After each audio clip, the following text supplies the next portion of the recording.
Hello. ਸੋ ਤੁਹਾਡੇ ਆਪਦੇ channel ਤੇ ਤੁਹਾਡਾ ਸਾਰਿਆਂ ਦਾ ਬਹੁਤ-ਬਹੁਤ ਸਵਾਗਤ ਹੈ। ਜਿਵੇਂ ਕਿ ਤੁਹਾਨੂੰ ਪਤਾ ਆਪਣੀ ਪੰਜਾਬੀ ਦੀ ਸੀਰੀਜ਼ ਸ਼ੁਰੂ ਹੋ ਰੱਖੀ ਹੈ। ਫਸਟ ਲੈਕਚਰ ਦੇ ਵਿੱਚ ਆਪਾਂ ਨੇ ਕੀ ਕੀਤਾ ਸੀ, ਬੋਲੀ ਬਾਰੇ ਪੜ੍ਹਿਆ ਸੀ। ਦੂਜੇ ਲੈਕਚਰ ਦੇ ਵਿੱਚ ਆਪਾਂ ਨੇ ਕੀ ਪੜ੍ਹਿਆ ਸੀ, ਆਪਾਂ ਨੇ ਲਿਪੀ ਬਾਰੇ ਪੜ੍ਹਿਆ ਸੀ। ਤੇ ਅੱਜ ਜੋ ਆਪਾਂ ਪੜ੍ਹਨ ਵਾਲੇ ਹਾਂ ਉਹ ਹੈ ਧੁਨੀ ਬੋਧ। ਹਾਂਜੀ, ਲਾਸਟ ਲੈਕਚਰ 'ਚ ਮੈਂ ਤੁਹਾਨੂੰ ਦੱਸਿਆ ਸੀ ਪੰਜਾਬੀ ਵਿਆਕਰਨ ਦੇ 4 ਅੰਗ ਹੁੰਦੇ ਨੇ, ਕਿਹੜੇ-ਕਿਹੜੇ? ਧੁਨੀ ਬੋਧ, ਸ਼ਬਦ ਬੋਧ, ਵਾਕ ਬੋਧ ਤੇ अर्थ बोध। जे मैं थोड़ा मोटे तरीके कहा तो ये सब तो इंपोर्टेंट किहड़ा है, धुनी बोध और शब्द बोध, जिहदे आपां नूं बहुत ज़्यादा टाइम लगन वाला है। सो अज आपां किहदे नाल स्टार्ट करांगे जी? धुनी बोध। सब तो पहला की हुंदा जी? धुनी बोध। तो धुनी बोध दे विच की करांगे? मूँह विचों निकलण वालियां सारियां आवाज़ां नूं आपां की कहंदे हां? धुनी कहंदे हां। मूँह विचों निकलण वालियां सारियां आवाज़ां नूं की कहंदे हां? आपां धुनी कहंदे हां। ते आपां जदों उन्हां धुनियां दा अध्ययन करदे हां उस नूं की कहंदे हां? धुनी बोध। इत्थे लिख लो, मूँह विचों निकलण वालियां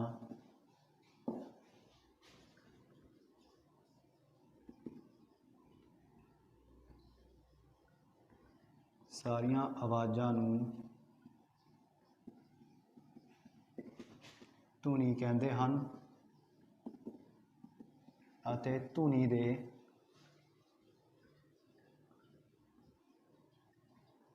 अध्ययन नूं धुनी बोध कहा जाता है। ठीक है जी। मूँह विचों निकलण वालियां सारियां आवाज़ां नूं की कहंदे हां? आपां धुनी कहंदे हां। ते उस बारे जदों आपां अध्ययन करदे हां, किहड़ा लघु स्वर है, किहड़ा दीर्घ स्वर है, स्वर की हुंदा है, व्यंजन की हुंदा है, ये सारा कुछ किहदे विच आ जांदा? अपने कोले धुनी बोध दे विच आ जांदा है। ते जे मैं कहां धुनी किन्ने प्रकार दी हुंदी है? जे मैं कहां अपनी पंजाबी दे विच धुनी किन्ने प्रकार दी हुंदी है, तां धुनी अपने कोले 2 प्रकार दी हुंदी है। एक हुंदी है अपने कोले खंडी धुनी, दूजी हुंदी है अपने कोले अखंडी धुनी। हाँ जी, धुनी अपने को 2 प्रकार की होंगी है। पेपर च आंदा धुनी किन्ने प्रकार की होंगी है? धुनी अपने को 2 प्रकार की होंगी है, खंडी धुनी और अखंडी धुनी। जे मैं खंडी धुनी की गल करा तो इसकी परिभाषा की होंगी है? जो धुनियां वातावरण विच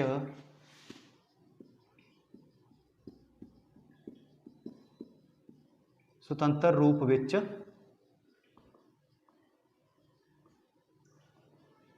विचर सकदियां हन, उन्होंने खंडी धुनी कहा जाता है। यदा मतलब की है? वातावरण में सुतंत्र रूप में विचरण का मतलब की है कि जे मैं कोई भी धुनी बोलूँगा तो मैनू वो बोलने लिए किसी होर चीज़ पर निर्भर नहीं करना पऊगा। जिमें कि मान लो मेरे को बहुत ज़्यादा पैसा नहीं है, मान लो मेरे को बहुत ज़्यादा पैसा नहीं है तो मैनू पैसा खर्चने लिए किहदे उत्ते डिपेंड रहना पऊगा? कमाई के उत्ते। ठीक है, पैसा खर्चने लिए मैनू किसी ना किसी कमाई पर निर्भर करना पऊगा। पर खंडी धुनी दे विच आपां नूं एवें नहीं करना पैंदा। जिमें कि मान लो कोई कुड़ी है, जे मैनू उहदे बाहला ज़्यादा प्यार आ रहा तो मैनू कितों प्यार लैण दी लोड़ तां नहीं, मैं जिन्ना प्यार चाहां उहनूं कर सकदा। तां करके खंडी धुनी का मतलब की है? जो सुतंत्र रूप विच आपां कर सकीए, जिस दे नाल आपां किसी उत्ते निर्भर ना होईए। जिहड़ी चीज़ लई आपां किसी उत्ते निर्भर ना होईए उहनूं आपां की कहंदे हां? खंडी धुनियां। तां ओह धुनियां जो वातावरण विच सुतंत्र रूप विच विचर सकदियां ने, किसी उत्ते निर्भर नहीं करदियां, उहनूं आपां की कहंदे हां? खंडी धुनियां। इस तो उल्ट जे अखंडी धुनियां दी कहां कि इन्हां नूं वातावरण विच विचरण लई खंडी धुनियां ते निर्भर करना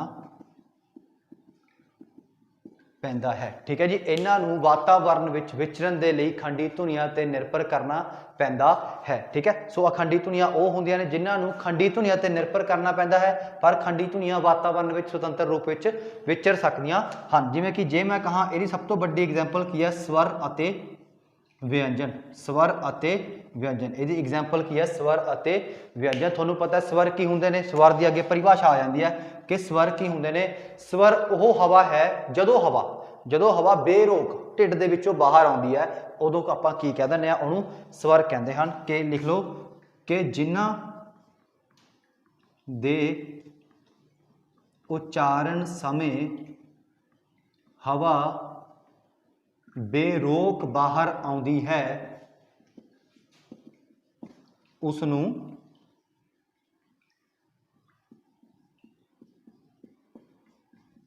जिन्हां धुनियां दे लिख लो, जिन्हां धुनियां दे कि जिन्ना ਧੁਨੀਆਂ ਦੇ ਉਚਾਰਨ ਸਹਿ ਹਵਾ ਢਿੱਡ ਤੋਂ ਬੇਰੋਕ ਬਾਹਰ ਆਉਂਦੀ ਹੈ ਉਹਨੂੰ ਆਪਾਂ ਕੀ ਕਹਿੰਦੇ ਹਾਂ, ਉਹਨੂੰ ਆਪਾਂ ਕਹਿੰਦੇ ਹਾਂ ਸਵਰ। ਹੁਣ ਮੈਂ ਕਹਾਂ ਊ, ਇੱਥੇ ਊੜਾ ਨਹੀਂ ਕਹਿਣਾ, ਊੜਾ ਕੀ ਹੈ, ਅੱਖਰ ਹੈ, ਲਿਪੀ ਹੈ। ਮੈਂ ਲਾਸਟ ਲੈਕਚਰ 'ਚ ਦੱਸਿਆ ਸੀਗਾ, ਜੇ ਮੈਂ ਕਹਾਂ ਊ ਕੀ ਹੈ, ਇੱਕ ਧੁਨੀ ਹੈ। ਜੇ ਮੈਂ ਕਹਾਂ ਊੜਾ, ਊੜਾ ਕੀ ਹੈ, ਇੱਕ ਅੱਖਰ ਹੈ। ਠੀਕ ਹੈ, ਧੁਨੀ ਤੇ ਅੱਖਰ ਦੇ ਵਿੱਚ ਬਹੁਤ ਫਰਕ ਹੈ, ਛੋਟਾ ਜਿਹਾ। ਕੀ, ਜੇ ਮੈਂ ਉਹਦੀ ਆਵਾਜ਼ ਕੱਢ ਰਿਹਾ, ਆਵਾਜ਼ ਮਤਲਬ ਕੀ ਹੈ, ਹੁਣ ਮੰਨ ਕੇ ਚੱਲੋ ਜੇ ਮੈਂ ਇੱਕ, ਇਹ ਤੁਹਾਡੇ ਪੇਪਰ 'ਚ ਆਉਣ ਵਾਲੀ ਨਹੀਂ ਹੈਗੇ, ਬਟ ਆਹ ਦੇਖ ਲਓ, ਜੇ ਮੈਂ ਕੱਕੇ ਨੂੰ ਇਸ ਤਰੀਕੇ ਨਾਲ ਲਿਖਦਾ, ਇਹਦਾ ਮਤਲਬ ਕੀ ਹੈ, ਇਹ ਧੁਨੀ। ਤਾਂ ਇਹਨੂੰ ਮੈਂ ਬੋਲੂੰਗਾ ਕਿਵੇਂ, ਕ। ਜੇ ਮੈਂ ਆਹ ਬੋਲੂੰਗਾ, ਇਹ ਕੀ ਹੋ ਗਿਆ, ਕੱਕਾ। ਇਹ ਕੀ ਹੈ, ਕੱਕਾ। ਇਹਨੂੰ ਕੀ ਬੋਲੂੰਗਾ ਮੈਂ, ਕ। ਠੀਕ ਹੈ ਜੀ, ਇਹ ਫਰਕ ਹੈ। ਧੁਨੀ ਨੂੰ ਆਪਾਂ ਡਬਲ ਡੈਸ਼ ਇਹਦੇ ਵਿੱਚ ਸਲੈਸ਼ ਦੇ ਵਿੱਚ ਲਿਖਦੇ ਹਾਂ, ਤੇ ਇਹ ਕੀ ਹੈ ਆਪਣੇ ਕੋਲੇ ਅੱਖਰ। ਤਾਂ ਇਹਦੇ ਵਿੱਚ ਕੀ ਹੈ, ਸਵਰ। ਜਿਨ੍ਹਾਂ ਧੁਨੀਆਂ ਦੇ ਉਚਾਰਨ ਸਮੇਂ ਹਵਾ ਬੇਰੋਕ ਬਾਹਰ ਆਉਂਦੀ ਹੈ ਢਿੱਡ ਦੇ ਵਿੱਚੋਂ, ਉਹਨੂੰ ਕੀ ਕਹਿੰਦੇ ਹਾਂ ਆਪਾਂ, ਸਵਰ। ਇਹ ਆਪਣੇ ਕੋਲੇ ਤਿੰਨ ਹੁੰਦੇ ਨੇ, ਕਿਹੜੇ ਕਿਹੜੇ, ਊੜਾ, ਆੜਾ ਅਤੇ ਈੜੀ। ਸਵਰ ਆਪਣੇ ਕੋਲੇ ਤਿੰਨ ਹੁੰਦੇ ਨੇ, ਕਿਹੜੇ ਕਿਹੜੇ, ਊੜਾ, ਆੜਾ ਅਤੇ ਈੜੀ। ਉਹ ਤੋਂ ਇਲਾਵਾ ਜੇ ਮੈਂ ਗੱਲ ਕਰਾਂ ਵਿਅੰਜਨ ਦੀ, ਤਾਂ ਇੱਥੇ ਲਿਖ ਲਓ, ਜਿਨ੍ਹਾਂ ਧੁਨੀਆਂ ਦੇ ਉਚਾਰਨ ਸਮੇਂ ਹਵਾ ਕਿਸੇ ਨਾ ਕਿਸੇ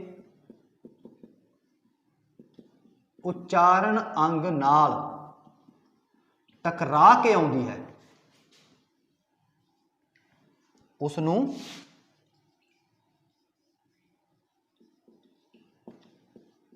ਵਿਅੰਜਨ ਕਹਿੰਦੇ ਹਨ। ਕਿਸੇ ਨਾ ਕਿਸੇ ਉਚਾਰਨ ਅੰਗ ਦਾ ਇੱਥੇ ਮਤਲਬ ਕੀ ਹੈ, ਵੀ ਉਹ ਉਚਾਰਨ ਅੰਗ ਬੁੱਲ ਵੀ ਹੋ ਸਕਦਾ ਹੈ, ਜੀਭ ਵੀ ਹੋ ਸਕਦੀ ਹੈ, ਉੱਪਰਲਾ ਜਵਾੜਾ ਹੋ ਸਕਦਾ ਹੈ, ਥੱਲੜਾ ਜਵਾੜਾ ਹੋ ਸਕਦਾ ਹੈ।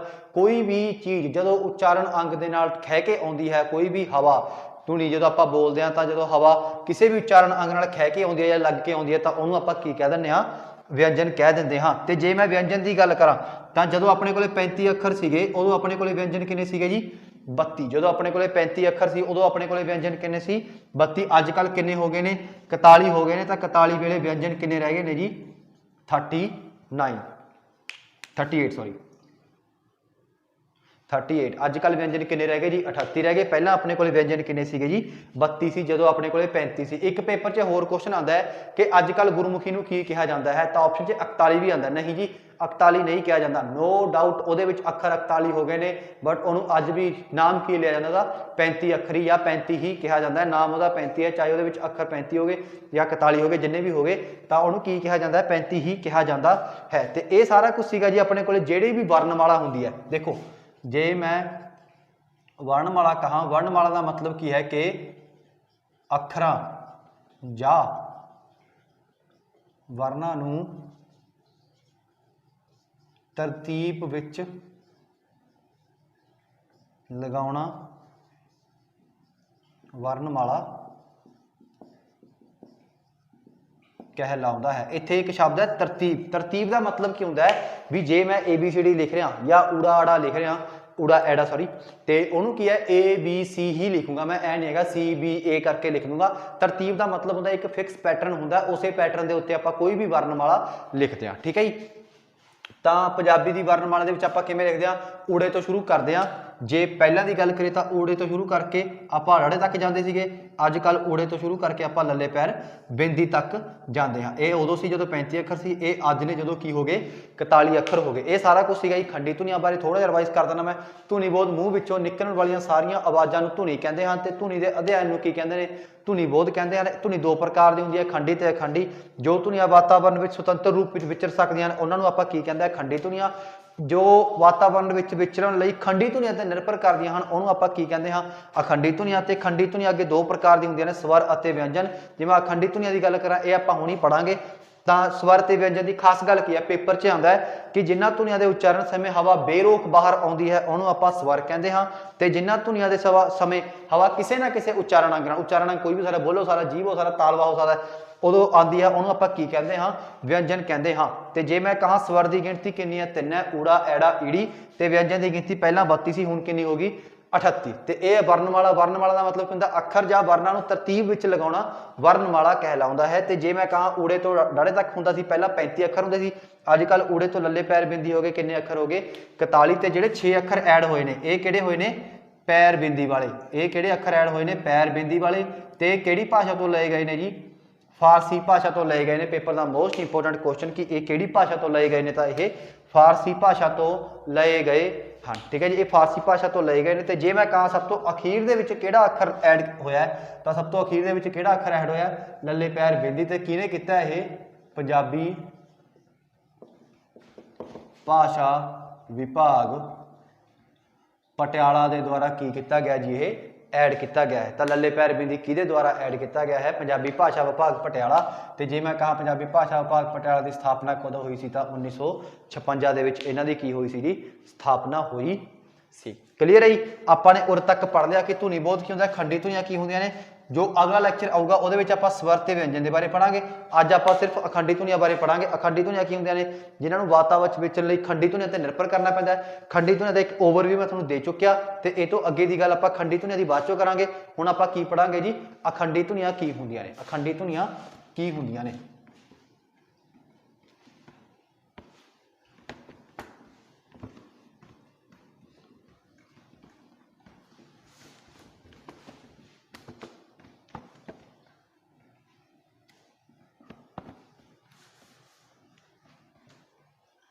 देखो अखंडी धुनिया दे विच की आ जांदा जी, बल जा दबाव, तान जा पिच, सुर लहर, सुर यंत्री ते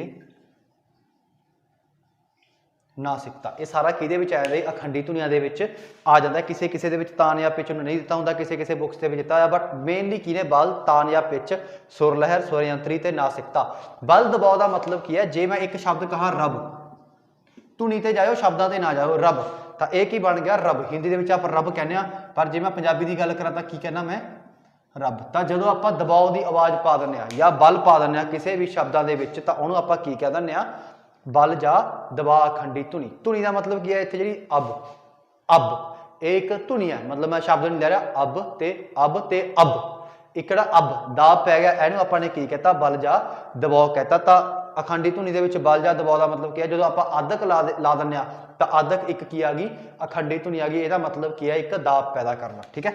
तान जा पिच का मतलब की हुंदा, अपने विच सुरतंतियां हुंदियां ने, सुरतंतियां। ठीक है जी, सुरतंतियां हुंदियां ने, जिन्होंने आप इंग्लिश की कहते हैं वोकल कॉर्ड्स। अपने ह्यूमन के या फीमेल्स के वोकल कॉर्ड्स होंगे ने, हवा जो उतों पास करे तो कंबदियां ने, जितों साउंड पैदा होंगी है। ठीक है।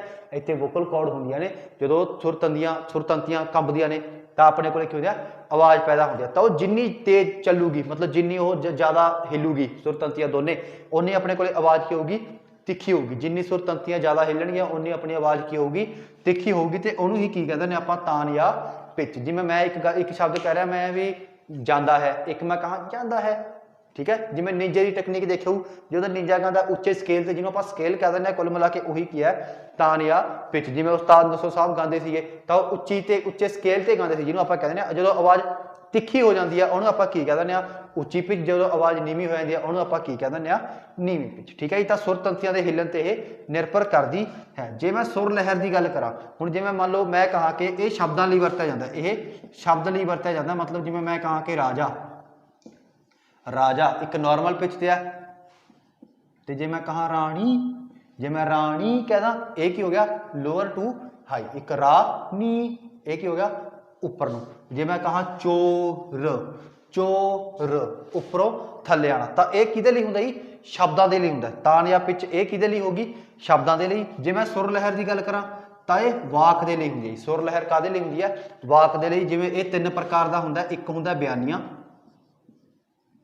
एक हुंदा विस्मिक, एक हुंदा प्रश्नवाचक। बयानिया वाक के पिछे की ला डंडी लगती है, विस्मिक के पिछे विस्मिक चिन्ह लगता, तो प्रश्नवाचक के पिछे अपने कोले प्रश्नवाचक चिन्ह लगता, प्रश्न चिन्ह लगता। यदा मतलब की होंगे, जे मैं गल कहा कि राम जाता है, तो राम जाता है एक की हो गया बयानिया वाक हो गया कि राम जाता है, ये सिंपल कहता मैंने राम जाता है। जे मैं इत्थे की लगा काश राम चला जाता, तो इत्थे काश नाल की होगी, उसकी टोन बदल गई। एक मैं कह रहा राम जाता है, एक मैं कहा काश राम चला जाता, उसकी की होगी टोन बदल गई। टोन ही की कर रहा है मैं, अखंडी धुनी, धुनी की एक टोन है। ठीक है। धुनी की एक टोन है, तो अपने को की होगी टोन बदल गई, धुनी बदल गई। जे मैं उत्थे ही प्रश्नवाचक पूछा तो राम जाता है, इत्थे भी की होगी एक टोन बदल गई। तो यही की फर्क है जी अपने को सुर लहर के बयानिया, विस्मिक ते प्रश्नवाचक के। तो जे मैं सुर यंत्री की गल करा, सुर यंत्री अपने को किहड़ी हुंदी है जी, हा हा। हा हा किवें हुंदा, जिवें कहा मैं कहा विआह, ਤਾਂ ਇਹ ਕੀ ਕਰਦਾ ਜਿਹਨੂੰ ਹਾਹਾ ਲੱਗਣ ਲਈ, ਹਾਹੇ ਦੀ ਆਵਾਜ਼ ਨਹੀਂ ਆਉਂਦੀ, ਹਾਹਾ ਆਪਣੀ ਆਵਾਜ਼ ਕਿਹਨੂੰ ਦੇ ਦਿੰਦਾ, ਆੜੇ ਨੂੰ ਦੇ ਦਿੰਦਾ। ਤਾਂ ਆਪਾਂ ਵਿਆਹ ਹ ਨਹੀਂ ਕਹਿੰਦੇ, ਆਪਾਂ ਕੀ ਕਹਿੰਦੇ ਆ ਵਿਆਹ। ਆਪਾਂ ਚਾਹ ਹ ਨਹੀਂ ਕਹਿੰਦੇ, ਆਪਾਂ ਕੀ ਕਹਿੰਦੇ ਆ ਚਾਹ। ਤਾਂ ਹਾਹਾ ਕਦੇ ਵੀ ਆਪਣੀ ਆਵਾਜ਼, ਜੇ ਇਹਦੇ ਮੂਹਰੇ ਕੋਈ ਵੀ ਸਵਰ ਆ ਰਿਹਾ, ਜ਼ਿਆਦਾਤਰ ਆੜਾ ਹੀ ਆਉਂਦਾ, ਐੜਾ ਆਉਂਦਾ, ਤਾਂ ਐੜੇ ਨੂੰ ਆਪਣੀ ਕੀ ਦੇ ਦਿੰਦਾ, ਇਹ ਆਪਣਾ ਆਵਾਜ਼ ਦੇ ਦਿੰਦਾ, ਹਾਹਾ ਐੜੇ ਦੇ ਨਾਲ ਹੀ ਆ ਜਾਂਦਾ। ਰਾਹ ਕਹਿੰਦਾ ਮੈਂ, ਤਾਂ ਇਹ ਸਾਰੇ ਕਿਹੜੇ ਸ਼ਬਦ ਨੇ, ਵਿਆਹ, ਚਾਹ, ਰਾਹ, ਇੱਥੇ ਹਾਹਾ ਆਉਂਦਾ ਹੀ ਨਹੀਂ, ਤਾਂ ਕਰਕੇ ਹਾਹੇ ਨੂੰ ਆਪਾਂ ਕੀ ਕਹਿ ਦਿੰਦੇ ਆ ਸੁਰ ਯੰਤਰੀ। ਸੁਰ ਯੰਤਰੀ ਦਾ ਮਤਲਬ ਕੀ ਹੈ ਕਿ ਇਹ ਆਪਣੀ ਆਵਾਜ਼ ਆੜੇ ਦੇ ਵਿੱਚ ਹੀ ਪਾ ਦਿੰਦਾ, ਵੀ ਲਾਸਟ ਦੇ ਵਿੱਚ ਜੇ ਹਾਹਾ ਲੱਗ ਵੀ ਗਿਆ ਤਾਂ ਇਹਦੀ ਆਵਾਜ਼ ਆਪਾਂ ਨਹੀਂ ਕੱਢਦੇ, ਠੀਕ ਹੈ। ਜੇ ਲਾਸਟ ਦੇ ਵਿੱਚ ਹਾਹਾ ਆ ਜੇ। ਉਹ ਤੋਂ ਬਾਅਦ ਹੈ ਨਾਸਿਕਤਾ। ਬਿੰਦੀ ਤੇ ਟਿੱਪੀ ਦਾ ਕੰਮ ਕੀ ਹੈ, ਕਿਸੇ ਵੀ ਸ਼ਬਦ ਦੇ ਵਿੱਚ ਨਾਸਿਕਤਾ ਪਾਉਣਾ। ਜਿਵੇਂ ਮੈਂ ਕਹਾਂ ਗੇਂਦ, ਤਾਂ ਗੇਂਦ ਨੂੰ ਜੇ ਮੈਂ ਨੱਕ ਚੋਂ ਆਵਾਜ਼ ਕੱਢਣੀ ਤਾਂ ਮੈਂ ਕੀ ਕਰੂੰਗਾ, ਗੇਂਦ।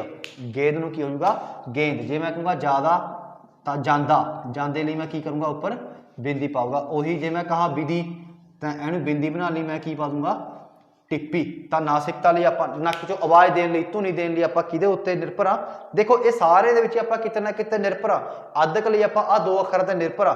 ਸੁਰ ਤੰਤੀਆਂ ਦੇ ਲਈ ਆਪਾਂ ਸ਼ਬਦਾਂ ਉੱਤੇ ਨਿਰਭਰ ਆ, ਜੋ ਵੀ ਬੋਲਣੇ ਨੇ, ਠੀਕ ਹੈ। ਸੁਰ ਲਹਿਰ ਲਈ ਵੀ ਆਪਾਂ ਸ਼ਬਦਾਂ ਦੇ ਉੱਤੇ ਨਿਰਭਰ ਆ, ਵੀ ਆਕਾਸ਼ ਹੈ ਜਾਂ ਰਾਮ ਜਾਂਦਾ ਹੈ, ਰਾਮ ਜਾਂਦਾ, ਇਹ ਸਾਰੇ ਕੀ ਨੇ, ਆਪਣੇ ਕੋਲੇ ਸੁਰ ਜਾਂ ਵਿਅੰਜਨ ਨੇ, ਇਹਨਾਂ ਉੱਤੇ ਨਿਰਭਰ ਕਰ ਰਹੇ ਆਪਾਂ। ਸੁਰ ਯੰਤਰੀ ਹਾਹਾ ਕਿਹਦੇ ਉੱਤੇ ਨਿਰਭਰ ਕਰ ਰਹੀ ਹੈ, ਐੜੇ ਉੱਤੇ ਨਿਰਭਰ ਕਰ ਰਹੀ ਹੈ। ਜਦੋਂ ਹਾਹਾ ਲਾਸਟ ਤੇ ਆ ਗਿਆ ਤਾਂ ਉਹ ਕਿਹਦੇ ਉੱਤੇ ਨਿਰਭਰ ਕਰ ਰਿਹਾ, ਐੜੇ ਉੱਤੇ ਨਿਰਭਰ ਕਰ ਰਿਹਾ ਹੈ। ਨਾਸਿਕਤਾ ਲਈ ਇਹ ਕਿਹੜੇ ਸ਼ਬਦਾਂ ਉੱਤੇ, ਮਤਲਬ ਅੱਖਰਾਂ ਉੱਤੇ ਨਿਰਭਰ ਕਰਦਾ ਹੈ। ਤਾਂ ਆਪਾਂ ਨੇ ਇਹੀ ਚੀਜ਼ ਪੜ੍ਹੀ ਹੈ ਕਿ ਅਖੰਡੀ ਧੁਨੀਆਂ ਕਿਸੇ ਨਾ ਕਿਸੇ ਉੱਤੇ ਨਿਰਭਰ ਕਰਦੀਆਂ ਨੇ, ਠੀਕ ਹੈ ਜੀ। ਮਤਲਬ ਅਖੰਡੀ ਧੁਨੀਆਂ ਦੇ ਉੱਤੇ ਨਿਰਭਰ ਕਰਦੀਆਂ ਨੇ। ਹੁਣ ਜੇ ਮੈਂ ਤੁਹਾਨੂੰ ਕਹਾਂ ਕਿ ਆ ਤਾਂ ਮੈंने ਕਰਾਤਾ ਅਖੰਡੀ ਧੁਨੀਆਂ, ਮੈंने ਇੱਕ ਚੀਜ਼ ਹੋਰ ਕਰਾਈ ਸੀ ਕਿ ਵਿਅੰਜਨ ਉਹ ਹੁੰਦੇ ਨੇ ਜੋ ਕਿਸੇ ਨਾ ਕਿਸੇ ਉਚਾਰਨ ਅੰਗ ਦੇ ਨਾਲ ਟਕਰਾ ਕੇ ਬਾਹਰ ਆਉਂਦੇ ਨੇ। ਵਿਅੰਜਨ ਉਹ ਹੁੰਦੇ ਨੇ ਜੋ ਕਿਸੇ ਨਾ ਕਿਸੇ ਉਚਾਰਨ ਅੰਗ ਨਾਲ ਟਕਰਾ ਕੇ ਬਾਹਰ ਆਉਂਦੇ ਨੇ।